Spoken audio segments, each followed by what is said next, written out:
Comment reconnaître, le 8e point, comment reconnaître un sahir, le 8e point. 1. Si tu vas chez quelqu'un, il te demande ton nom et le nom de ta mère, sache que c'est un sahir. Le nom de ta mère, non pas du père. Il demande le nom de la mère.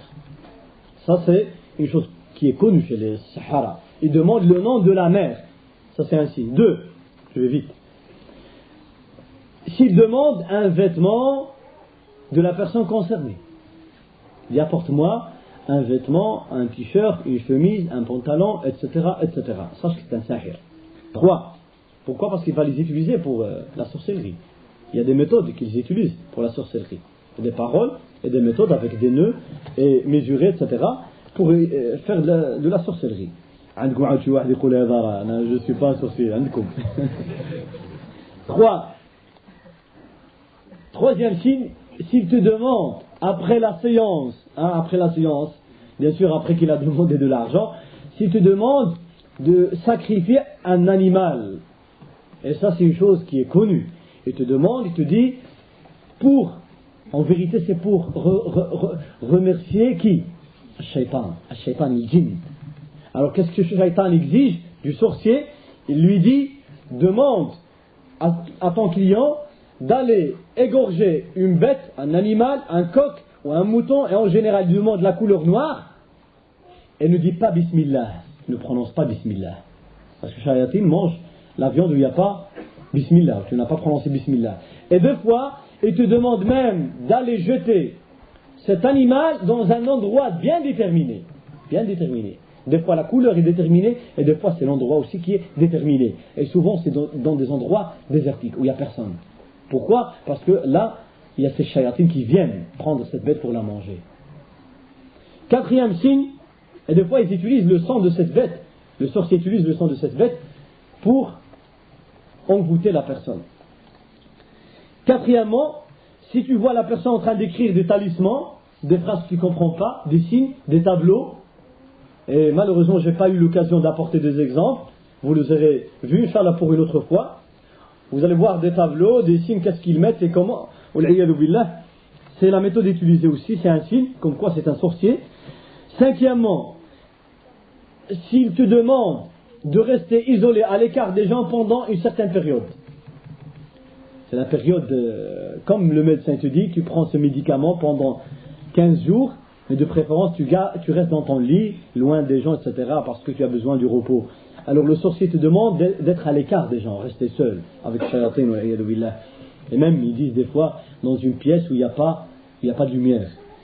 6e, il peut te demander aussi de ne pas toucher l'eau, de ne pas se laver, rester avec l'impureté pendant un certain nombre de jours. Le shayatin aime l'impureté. 7e, il te demande de ne pas dire Bismillah. Ne pas dire Bismillah. Et tu le vois des fois lui aussi, quand il commence le traitement, le sorcier, il ne prononce pas Bismillah. Ou bien il te dit, toi ne dis pas Bismillah. Quand je vais commencer à prononcer les talismans, les paroles de kufr, tu dis ne dis pas Bismillah. Pourquoi? Parce que le shaitan, c'est le shaitan qui vient à travailler. Ne dis pas Bismillah. Parce que si tu invoques Allah Azza wa Jalla, le shaitan il part. 8e, si tu vois que la personne te parle des choses invisibles, des choses que ce méconnaissable, seul Allah connaît, parle du futur, l'avenir, etc., sache que c'est un sahir. Ou bien s'il te donne des feuilles sur lesquelles il y a certains versets avec des noms d'Allah Azza wa Jal, des attributs d'Allah subhanahu wa ta'ala, et aussi il y a sur la feuille des cadres, des carrés, des rectangles, des triangles, etc., et des mots coupés en lettres, sache que c'est un sahir. S'il te donne aussi des feuilles pour brûler et aspirer la fumée de ces feuilles, sache que il s'agit là d'un sahir.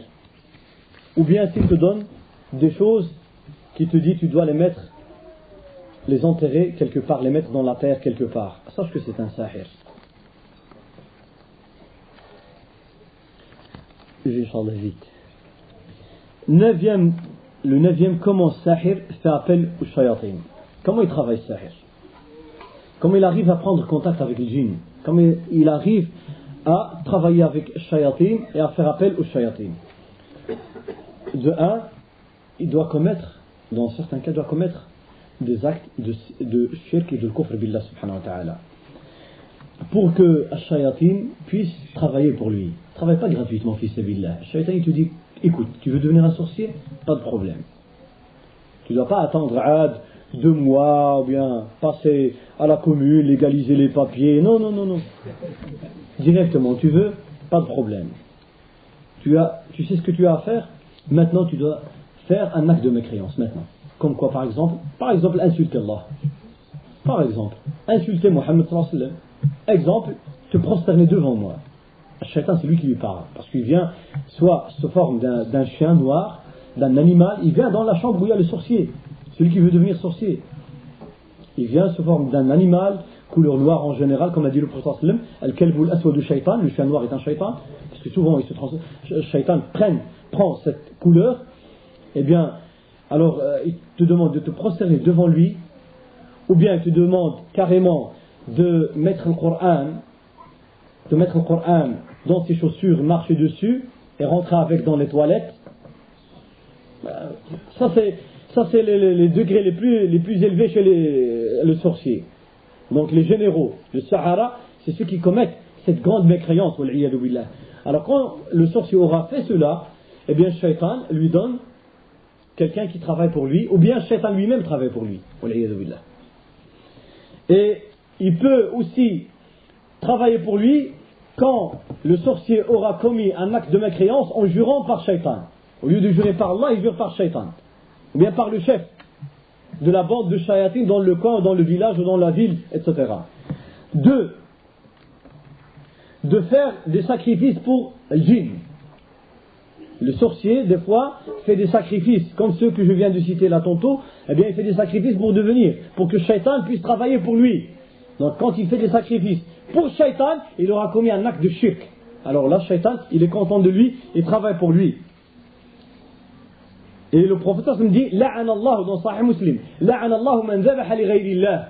Celui qui fait une immolation pour quelqu'un autre qu'Allah Azza wa Jal, il est maudit par Allah subhanahu wa ta'ala. Troisièmement, faire un acte d'humiliation à l'égard du Coran al-Karim. Prendre de l'impureté, najasa, des toilettes et écrire le Coran. C'est comme ça que font certains Sahara. Comme eux ils l'ont avoué avec de l'impureté. Ou bien prendre le sang des règles et écrire le Coran al-Karim, des versets du Coran al-Karim. Et même uriner sur le Coran al-Karim. Allah. Quatrièmement, commettre l'inceste ou bien la sodomie. Certains sorciers qui ont avoué commettre l'inceste avec leurs proches, avec leurs filles, leurs sœurs, etc.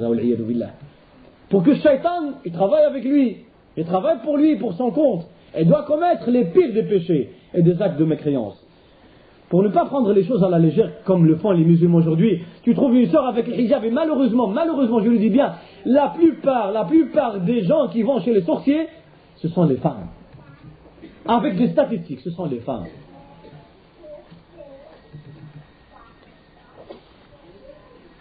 Septièmement, écrire le Coran à l'envers. Ils prennent une sourate, comme le Fatiha par exemple, Al-Hamdu, ils écrivent Al-Hamdu à l'envers. Au lieu Al-Hamdu, ça se termine avec un dal. Alors lui, il écrit dal en premier, ensuite le mim, ensuite le ha, ensuite le lam, alif, etc. C'est comme ça, à l'envers. Pour plaire à Shaitan, et aussi ils utilisent des méthodes astrologiques, non pas astronomiques, astrologiques. Et ils te font croire qu'il le sait ou il ne le sait pas, le sorcier. Quand tu vas chez lui, il te dit, écoute, moi je m'adresse aux étoiles, je travaille avec les étoiles qui ont un effet pour lui, il dit ça, elles ont un effet sur l'humanité, sur le monde, sur les gens. Alors il faut attendre, et c'est pour ça que dans le livre de Sihr, ils ont des calendriers pour ces étoiles. Et tu dis que cette étoile apparaît telle date. Alors le sorcier, qu'est-ce qu'il fait? Il attend la date déterminée pour parler avec les étoiles, s'adresser aux étoiles, et à ce moment-là, il te fait un sihr que tu désires pour un tel, pour quelqu'un, contre quelqu'un. Alors il te le donne. Tu vas le faire, le transmettre pour envoûter quelqu'un. Et même par après, si tu veux venir pour annuler un sihr qu'il t'a fait, et tu dis tu veux pas, tu dois attendre jusqu'à la prochaine date, la prochaine apparition de la même étoile. Alors qu'en vérité, tout ça c'est des mensonges. Tu n'as rien à attendre, tu appelles un frère qui fait ruqya bi'idnillah azza wa jal, ça part. Mais cette méthode, il l'utilise. Et ça c'est un acte de shirk. Quelqu'un qui croit que les étoiles ce sont comme les pierres, comme les murs, comme le bois, c'est des créatures inertes, qu'est-ce qu'elles ont? Et il n'y a pas d'âme dans les étoiles. C'est Shaitan qui est en train de se moquer du sorcier.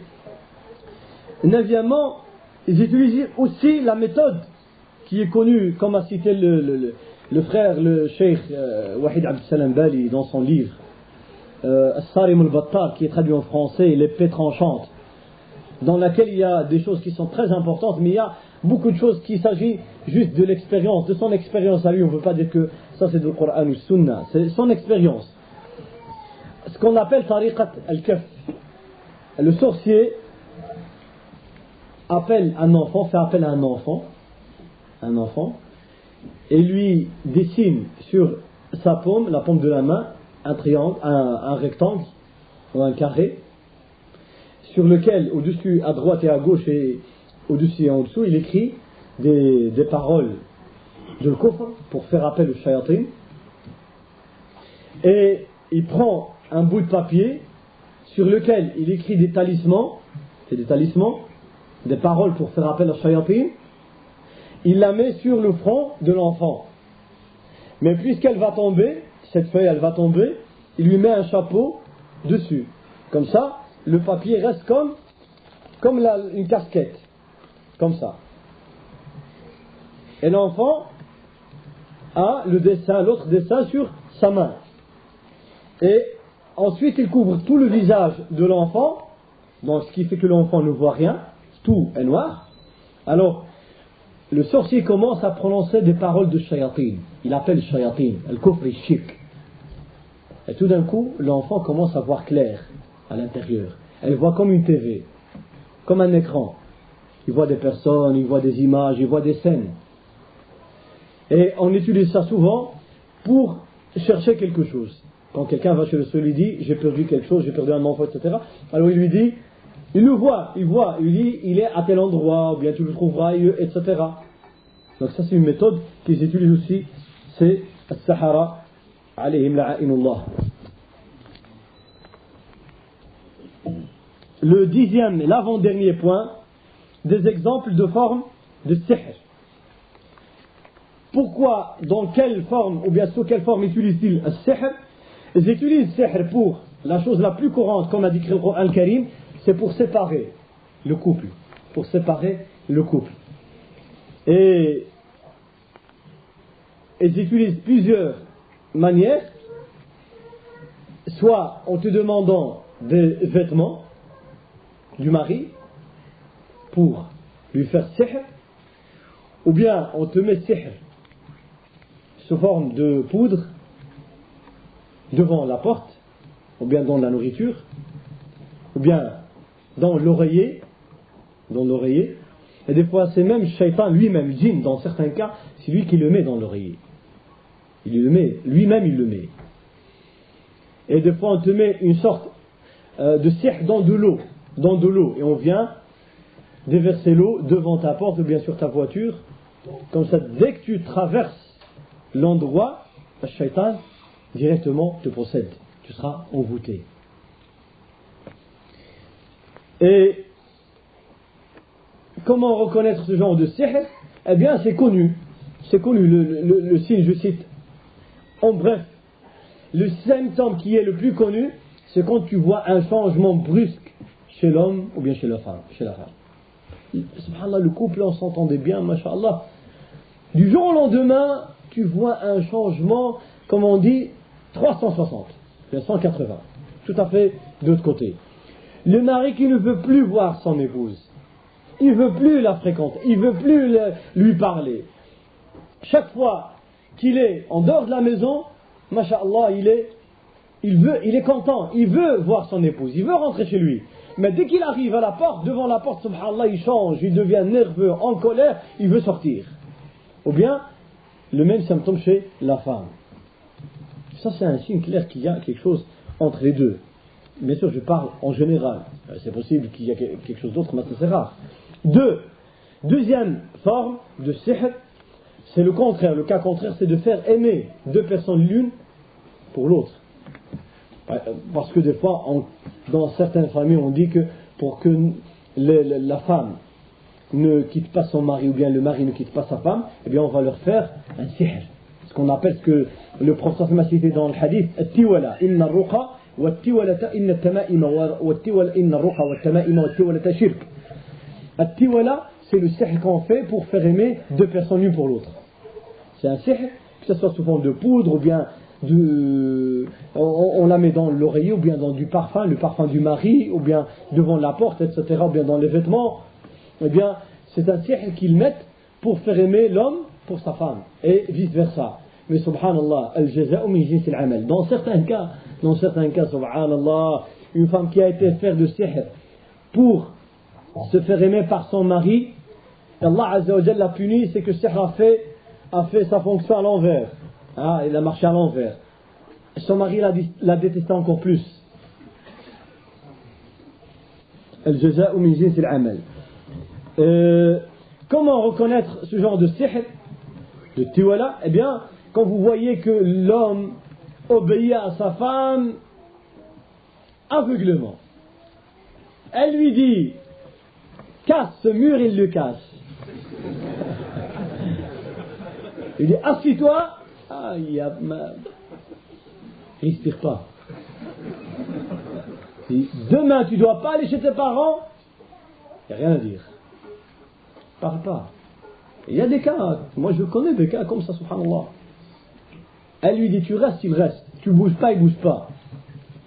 Quand il est à la mosquée ou bien il est dehors, on dirait un lion comme on dit en arabe. Masha'Allah, un courageux, un héros. Il rentre à la maison, subhanallah. Il s'éteint.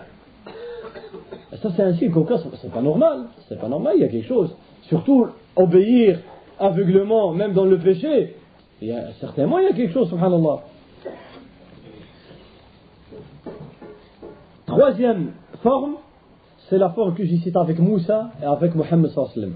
Par takhil, c'est par des apparitions. Faire croire qu'il y a... Que par exemple, faire croire à la personne qui regarde, il regarde une petite bouteille, il la voit grande. Il regarde un homme, il le voit petit. Il regarde un objet, même si cet objet est implanté dans la terre, il le voit en train de bouger. Il voit cette bouteille que vous voyez dans mes mains, vous la verrez en train de tourner, toute seule, suspendue, comme ça, en l'air. Alors qu'en réalité, il n'y a rien de vrai dans tout cela. Si tu fais l'adhan, mais tu lis le Coran al-Karim, tu lis l'ayat al-Kursi, tu vas voir, tous les autres ils vont voir la bouteille en train de tourner, toi tu vas la voir, masha'Allah, comme elle était, comme elle l'est maintenant. Tu vas voir, et essayez de le faire, si vous allez Jam' al-Fna à Marrakech, et vous allez voir que si vous récitez des versets du Coran, ayat al-Kursi, etc., directement, le sorcier, le charlatan là, il va vous dire, s'il y a quelqu'un qui est en train de lire le Coran, dites-lui de partir. Comme ça il va te dire, laisse-moi gagner mon pain. Il te le dira, parce que sa machine ne fonctionne plus. Tu lis le Coran, ça vit. Toi tu vois tout clair. Les autres, ok, voilà. Je passe certains exemples. Mais une autre forme de sihr, c'est un sihr qui met la personne dans la fatigue, une fatigue générale. Tu ressens une fatigue générale tout le temps. Tu veux être tout seul, tu veux pas rencontrer les gens, tu veux pas fréquenter les gens, tu veux pas rester avec les gens, tu veux rester tout seul, tu as des maux de tête, des maux des fois de ventre. Ça c'est une sorte de sihr, avec ces symptômes que je viens de citer. Des fois, une autre forme, on entend des voix. À la maison, tu entends quelqu'un qui t'appelle. Des voix à chaque fois. Tu entends, ça peut arriver, quelqu'un t'appelle un jinni, alors que toi tu es masha'Allah, mu'min, et tu n'as rien. Ça peut arriver, c'est tout à fait une chose qui connu qui arrive des fois. Tu rentres à la maison, il y a quelqu'un qui t'appelle. C'est possible que ça arrive et que ça peut même qu'il te réveille pour le Fajr. Il vient, le Fajr, il te réveille pour ne pas rater le Fajr. Si c'est un djinn mu'min, bien sûr. Bien sûr, c'est pas toi qui l'as cherché, c'est pas toi qui l'as appelé. Il vient te réveiller, bi'inillah subhanahu wa ta'ala. Mais je parle là des cas de sihr. Il rentre, le type il est malade, fatigué, il a des douleurs. Il rentre à la maison, il entend chaque fois dans son oreille comme un sifflement, ou bien comme chaque fois il entend des voix dans son oreille. Ça c'est aussi un cas de sihr. Et alors, une autre forme, subhanallah, c'est une forme d'hémorragie chez les femmes. C'est un sihr qui essaye de faire détester la femme devant son mari, ou bien le contraire, il essaye de les séparer. Et c'est dans les cas où le shaitan veut prendre cette femme. Qu'est-ce qu'il fait? Al-sahir. Ce sihr fait de telle sorte, agit de telle sorte que quand le mari rentre à la maison, directement, automatiquement, la femme a du sang qui ressemble au sang de la métrorragie. Directement. Elle a des pertes du sang. Comme ça, le mari ne sait pas avoir des rapports avec son épouse. Et quand il part directement, le sang cesse. Directement. S'il revient après 1 heure, de nouveau la même opération. Ça, c'est une sorte de sihr. Et le dernier, ou la dernière forme, c'est la forme de ce qu'on appelle traf. Vous connaissez c'est quoi traf? C'est empêcher l'homme ou la femme, l'un ou l'autre, d'avoir des rapports avec son conjoint, avec son époux. Ça c'est connu, c'est la chose la plus courante chez les musulmans. À tel point que c'est devenu, le jour du mariage, tu dois être en état d'alerte total, général. En état d'alerte. Pourquoi? Eh bien parce que il y a des visiteurs de la nuit qui t'attendent. Avec des ciseaux, derrière toi. Ils t'attendent. Tu passes, ils coupent un petit bout de tes vêtements, de ta djellaba. C'est pour ça qu'ils te conseillent de porter une cape, un silham, comme ça c'est plus facile. Et il le prend chez le sorcier. Le sorcier fait certains nœuds avec certaines paroles, et l'affaire est faite. Ça c'est le sihr qui est le plus courant lors du mariage. Pendant le mariage, subhanallah, un jour je me rappelle une jeune fille qui venait de se marier. Ici, elle venait de se marier. Elle est tombée dans l'évanouissement. Et il y a un de sa famille qui a appelé, il a dit qu'il y a une fille qui est malade, subhanallah. Et quand Shaitan a parlé, il a dit qu'il a fait sihr, etc. Et pourquoi? Et comment, subhanallah. Et c'est une chose qui est courante. C'est pour cela que Rasul il dit La tusahib illa mu'mina. Ne fréquente que le mu'minin. Tu invites chez toi des gens qui boivent, des gens qui font le haram, des gens qui ne prient pas. Mais c'est normal qu'ils vont te faire ce genre de choses. Wallah, alhamdulillah. Moi, je le dis chaque fois. Que les frères, les jeunes qui vivent ici, d'un côté, vous avez une grande chance de ne pas avoir connu les traditions du bled.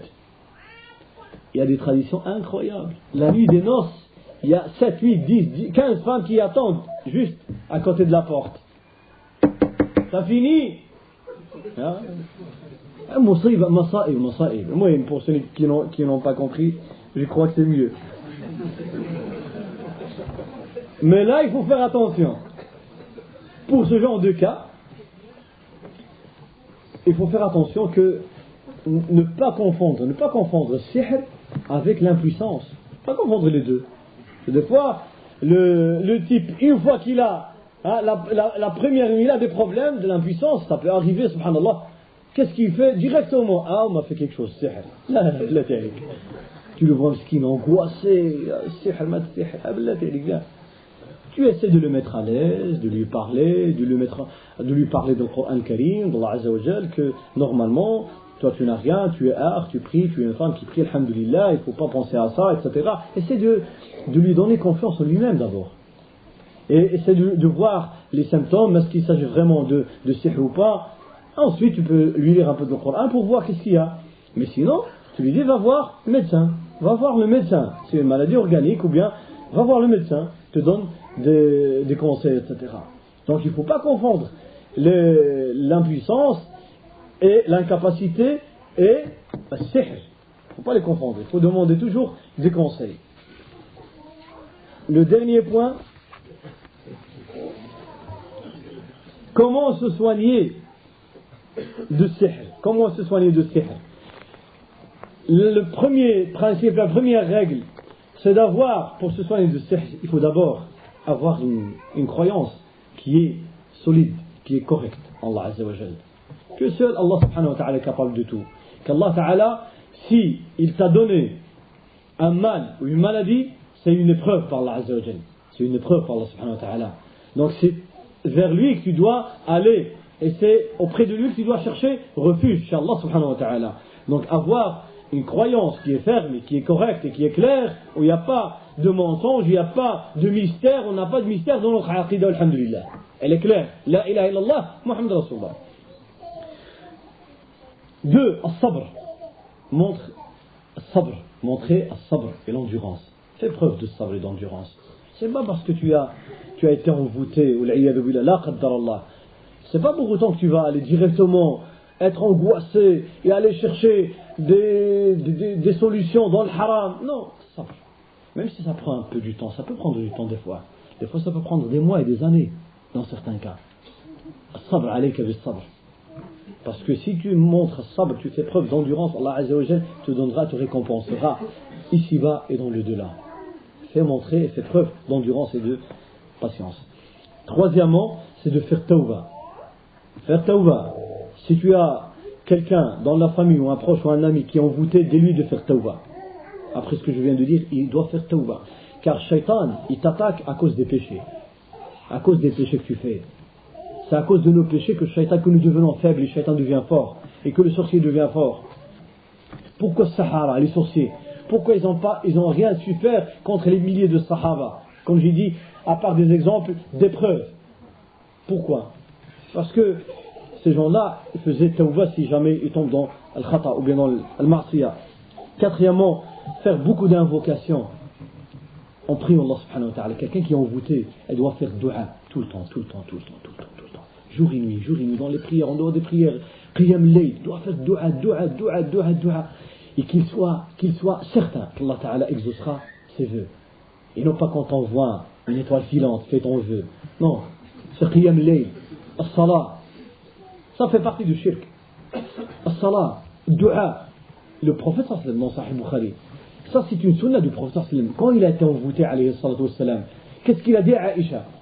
Comme on décrit la situation du prophète sallallahu alayhi wa sallam, il dit Alaha ala Allah bid-du'a. Il a insisté dans le dua. Il faisait dua tout le temps, pendant toute cette semaine.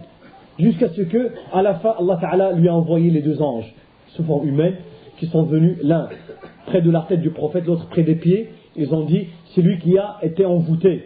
Alors ils ont commencé à réciter les deux sourates, et après le prophète a été guéri, sallallahu alayhi wa sallam. Donc il faut faire beaucoup de dua. Rasul a dit à Aïcha, tu as vu, Allah Ta'ala a exaucé mes duas, mes invocations. Tellement il a insisté. Alors insiste. Il ne faut pas désespérer. Une fois que tu as désespéré, Shaitan aura gagné. Cinquièmement, al-ruqya shar'iyya. C'est de faire al-ruqya shar'iyya. Al-ruqya shar'iyya, c'est-à-dire la méthode légale en islam pour se soigner avec le Coran, mettre la main sur le patient et lire le Coran al-Karim, lire des invocations du prophète sallallahu alayhi wa sallam. Et même si tu ne connais pas de dua, tu dis les dua en arabe, tu connais même le fait de dire Ya Rabbi Shfi pour quelqu'un qui ne sait rien. Et tu récites le Coran, tu peux faire même l'adhan, l'appel à la prière, car ça chasse le shaitan, comme a dit le prophète sallallahu alayhi wa sallam. Ça c'est ruqya shar'iyya. Bien sûr, si quelqu'un le fait pour une femme, il doit y avoir un mahram de cette femme, et la femme doit être muhtajiba, avec son hijab, avec la présence d'un mahram, et de lire le Coran, et tout le Coran donne la guérison, al-shifa, bi'idhnillah subhanahu, tout le Coran. Il n'y a pas que quelques versets ou bien quelques sourates. Tout le Coran. وَنُنَزِّلُ مِنَ الْقُرْآنِ مِنَ ليست للتبعيد وإنما هي للجنس أي من جنس القرآن وَنُنَزِّلُ مِنَ الْقُرْآنِ مَا هُوَ شِفَاءٌ وَرَحْمَةٌ لِلْمُؤْمِنِينَ. Le Coran est une miséricorde et une guérison pour les croyants, comme dit le Coran al-Karim. Mais, pour certains sourates, ils ont une particularité, comme a dit le prophète sallam, comme pour Surat al-Fatiha, l'histoire d'Abu Sa'id al-Khudri, quand il a eu réciter le Fatiha sur quelqu'un qui a été mordu par une bête, par un scorpion, eh bien, Abu Sa'id a récité le Fatiha, il a été empoisonné, il avait du poison, a récité le Fatiha en soufflant sur la blessure, et directement il a été guéri bi'idhnillah subhanahu wa ta'ala. Donc le Fatiha, Ayat al-Kursi, hadith d'Abu Huraira, quand le shaitan venait lui voler du zakat, et alors shaitan a enseigné à Abu Huraira Ayat al-Kursi, qui chasse shayatin, al-mu'awwidatayn, les deux mu'awwidat, qul a'udhu bi rabbil falaq, qul a'udhu bi rabbin nas. Et on a vu le cas du prophète sallallahu alayhi wa sallam, et grâce à ça qu'il a été guéri alayhi salatu wa sallam. Aussi al-mu'awwidat au pluriel, qul huwa Allahu ahad, qul a'udhu bi rabbil falaq, qul a'udhu bi rabbin nas, comme nous a conseillé le prophète sallallahu alayhi wa sallam de souffler sur ses deux mains avant de dormir et de réciter les trois sourates et de passer les mains sur tout le corps et de faire la même opération 3 fois. Et le prophète, quand il tombait malade des fois, il faisait la même opération. Quand il tombait malade, il prenait les deux mains, les deux poignets, soufflait dessus, récitait les 3 sourates et passait sur son corps. Et au moment de sa mort, alayhi salatu wassalam, juste avant sa mort, il était tellement malade, alayhi salatu wassalam, il ne savait pas faire lui-même cette opération. C'est Aïcha radiyallahu anha, qui prenait les mains du prophète sallallahu alayhi wa sallam, récitait les 3 sourates et passait les mains du prophète sallallahu alayhi wa sallam sur le corps du prophète sallallahu alayhi wa sallam. Donc c'est quelque chose qui est très importante. Et on a des versets que je citerai, comme ça vous les trouverez sur la cassette, de Ayat al-Baqarah, le début. Ça c'est des versets que conseillent certains ulama, sinon on n'a pas des textes du prophète sallallahu alayhi wa sallam, à part ce que je viens de dire. Donc les 5 premiers versets de Surat al-Baqarah, le verset 163, 164, 255 c'est Ayat al-Kursi, la fin, les 2 derniers versets de Surat al-Baqarah, 18, 19 Surat al-Imran, 54 à 56 Al-A'raf, Inna rabbakum Allahu alladhi khalaqa as-samawati wal arda fi 6 ayyam thumma istawa 'ala al-'arsh, etc.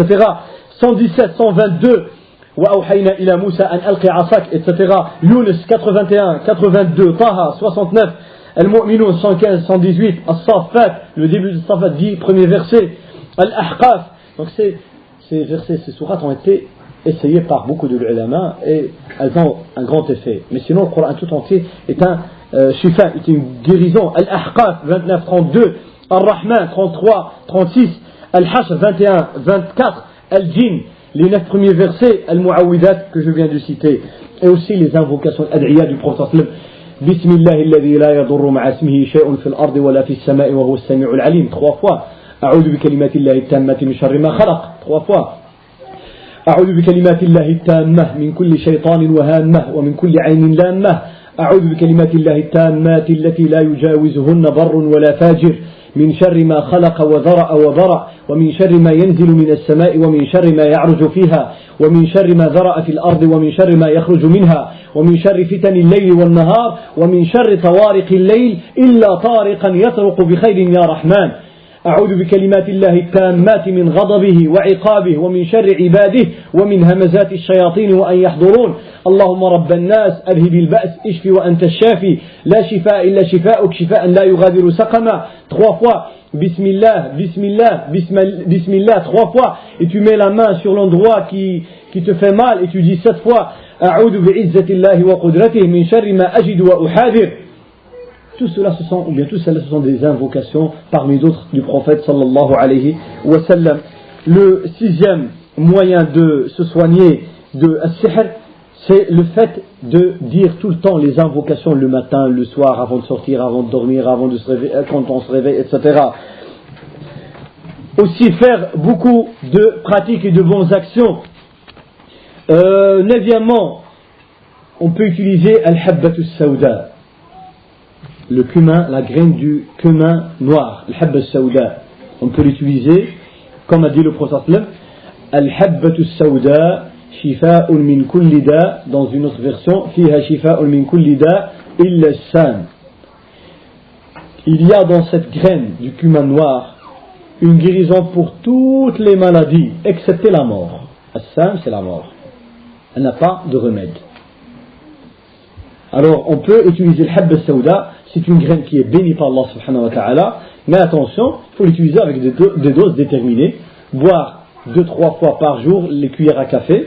On peut lire dessus le Fatiha, ou bien le Coran al-Karim, le Mu'awidat, comme il est rapporté dans un hadith, dans Sunan Abi Daoud, qu'a cité Cheikh Ibn Baz rahimahullah, que le prophète récitait un des fois sur de l'eau, mais sinon c'est la pratique de beaucoup de ulama as-salaf, de lire sur de l'eau, le Coran al-Karim, et boire cette eau, boire de l'huile, lire sur de l'huile. On peut utiliser même l'huile d'olive, comme a dit le prophète, Kulu zayt az-zaytoun wa ad-dahinu bih, parce que c'est un arbre qui est béni, comme il cite dans le Coran al-Karim, l'huile d'olive pure, que les jeunes n'aiment pas malheureusement. Oh, c'est dur, ça c'est dur.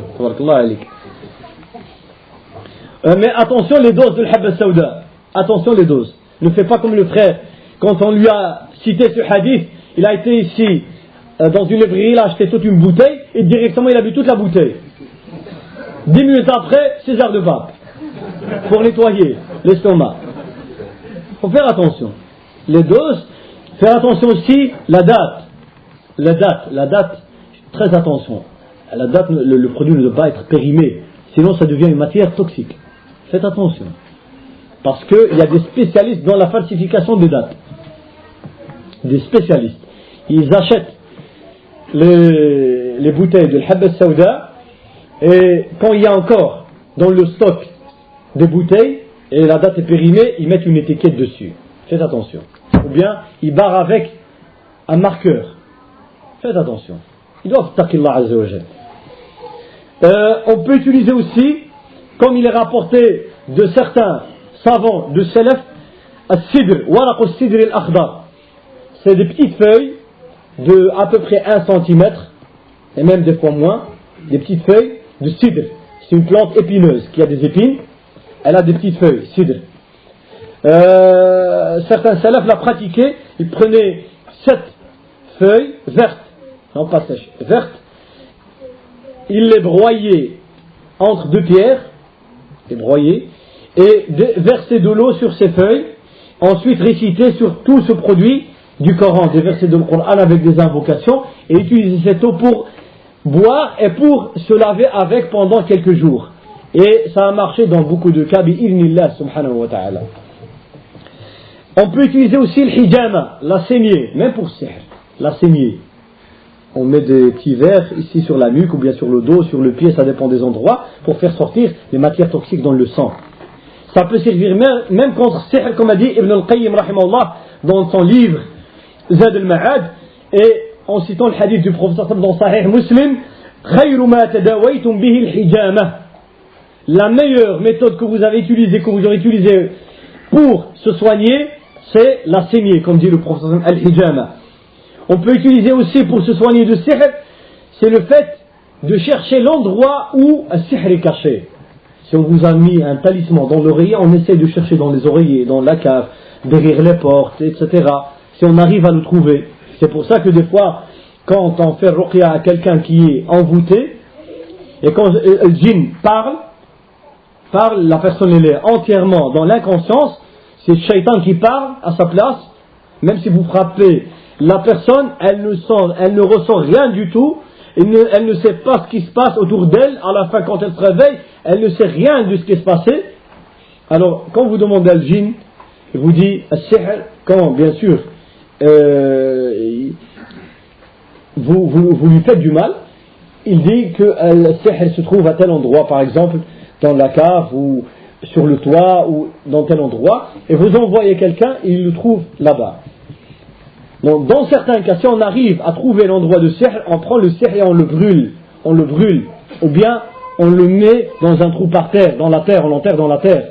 Comme il est rapporté du prophète sallallahu alayhi wa sallam, quand les 2 anges ont récité sur lui les 2 sourates, il a demandé, ils lui ont montré où ça se trouvait le sihr qu'a fait ce juif. Et il a envoyé le sahaba, ils ont découvert que sihr a été mis dans un puits près de certains palmiers. Et quand les sahaba sont arrivés là, ils ont trouvé le puits l'eau de ce puits ressemblait à du henné, al-henna, subhanallah, et que les palmiers qui se trouvaient au bord de ce puits ressemblaient aux têtes de shayatin, comme a dit le prophète sallallahu alayhi wa sallam. Alors, dans une version, que le sihr a été brûlé, riwaya, brûlé, l'autre a été enterré dans la terre. Donc, on peut utiliser l'une des deux manières pour annuler le sihr. Si on arrive à trouver le sihr, soit on le brûle ou bien on le met dans la terre. Et un dernier moyen qui peut servir et pour la protection contre sihr avant d'être envoûté et pour se soigner de sihr. Quelqu'un qui est malade, qui est envoûté, c'est les dattes de Médine qu'on appelle al-ajwa. Al-ajwa, c'est une sorte de date qui est petite de cette taille, à peu près d'1 centimètre, et qu'on appelle al-ajwa. Allah Ta'ala lui a donné cette qualité, subhanallah, de guérir et de se protéger contre sihr. Al-hadith al-muttafaq alayhi, rapporté par al-Bukhari et Muslim, قال صلى الله عليه وسلم من تصبح بسبع تمرات عجوة لم يضره ذلك اليوم سم ولا سحر. Celui qui mange le matin 7 dates de l'ajwa toute la journée, il n'a rien à craindre, ni sihr ni le poison. Même s'il mange du sihr et du poison, ça ne lui fera rien du tout. Mu'jizat al-Nabi sallallahu alayhi wa sallam. Le chiffre 7 fois, 7 cieux, 7 terres, c'est Allah qui a décidé les 7 dans ce hadith. 7 jours de la semaine, 7 tours de tawaf, 7 fois trajet aller-retour entre Safa et Marwa, Al-Rajm dans le Hajj, 7 fois, 7, dans la première raka'a de l'Eid de Takbir, 7 fois. Le prophète nous dit, ordonnez à vos enfants de faire la prière à partir de l'âge de 7 ans. L'aqiqa, le 7e jour, après la naissance. Dans le Coran Karim, ceux qui font sadaqa, leurs actions sont multipliées par 7. مثل الذين ينفقون في أموالهم في سبيل الله كمثل حبة أنبتت 7 سنابل. Ils ressemblent dans leurs actions à un grain de blé qui fait pousser 7 épis. 7 sanabil, etc. Il y a des exemples pour ce chiffre. Comme ça, pourquoi Allah Azza wa Jal, le médecin, quand vous allez chez le médecin, il vous fait la prescription, il te dit, ce médicament, tu le prends combien de fois? 3 fois par jour. Ce médicament, 2 fois par jour. Pourquoi 2 fois, 3 fois? C'est un médecin, il sait ce qu'il fait. Il sait que la dose qu'il vous a donnée, 3 fois par jour, après un certain nombre de jours, elle va faire son effet. Il faut une certaine dose. Mais tu ne veux pas la prendre une seule fois, elle va te faire du tort. Et il faut l'étaler sur un certain nombre de jours. Allah Azza wa Jal, c'est le vrai médecin, al-tabib, comme a dit Rasulullah sallallahu alayhi wa sallam, Allah huwa al-tabib. Allah c'est le vrai médecin. Il te dit 7 fois, le prophète.